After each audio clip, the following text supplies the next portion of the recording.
வணக்கம் friends, welcome to my channel. பொதுவாக பணப்பிரச்சனைகள் இல்லாத மனிதர்களே இருக்க முடியாது. அன்றாடம் நமக்கு எவ்வளவு பணம் வந்தாலும் செலவுகளும் அதிகரிக்க தான் செய்யும். பணப்பிரச்சனையை மிக எளிதாக சரி செய்யக்கூடிய வழிகளில் மணி பிளான்ட் நம் வீட்டுக்குள் வைப்பதால் பணப்பிரச்சனைகள் அகற்றப்படுவதாக கூறப்படுகிறது. வீட்டிற்குள் மணி பிளான்ட் வைத்தால் நாம் தண்ணீரில் அதை வைப்பது தான் சரியான முறையாக இருக்கும். மண் தொட்டியில் வைத்து நாம் வளர்ப்பதென்றால் வீட்டிற்கு வெளியே வளர்த்து கொள்ளலாம். நாம் ஒரு கிளாஸ் டம்ளரில் தண்ணீர் ஊற்றி ஒரு சிறிய செடியாக மணி பிளான்ட்டை அதில் போட்டு வைத்தோம் என்றால் அது நல்ல முறையாகவே வளரும்.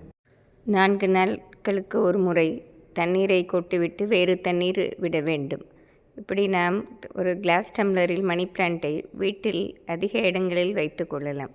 நம் கண்களில் படும்படி இவை வைத்து கொள்வதால் நமக்கு ஒரு நேர்மறை ஆற்றல் வருவதோடு பண ஈர்ப்பு சக்தியும் அதிகம் ஏற்படுவதாக கூறப்படுகிறது.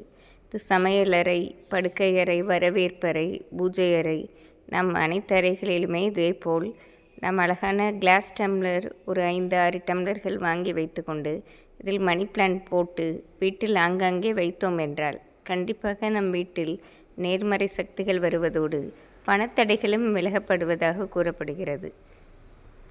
நாம் பெரிய பெரிய 5 ஸ்டார் ஹோட்டல்கள், மேலும் திருமண மண்டபங்கள் போன்ற முக்கியமான இடங்களில் மணி பிளான்ட் அதிகமாக வளர்க்கப்படுவதை பார்த்திருப்போம். இது அங்கு நேர்மறை ஆற்றலை ஈற்றுத் தருவதோடு அவர்கள் பொருளாதார நிலைமையும் உயர்த்துவதாகும். இதேபோல் வீடுகளில் நாம் பல இடங்களில் இந்த மணி பிளான்ட்டை வைப்பதால் மிகவும் ஏற்றம் உண்டதாக கூறப்படுகிறது.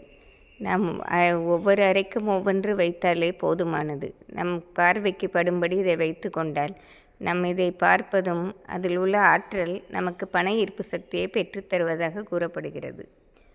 குழந்தைகள் படிக்கும் டேபிளிலும் நம் ஓரமாக மணி பிளான்ட் செடியை ஒரு டம்ளரில் தண்ணீர் ஊற்றி வைத்தோம் என்றால் கண்டிப்பாக அங்கும் ஒரு நேர்மறை ஆற்றல் வளர்க்கப்படும். எனவே நாம் வீட்டிற்குள் மணி பிளான்ட்டை தாராளமாக வைக்கலாம். பல இடங்களிலும் வைத்து வீட்டில் நேர்மறை ஆற்றலை வளர்ப்பதோடு பண ஈர்ப்பு சக்தியும் அதிகப்படுத்தி கொள்ளலாம். இதை செய்து பார்த்து நாம் நன்மை அடையலாம். நன்றி, வணக்கம்.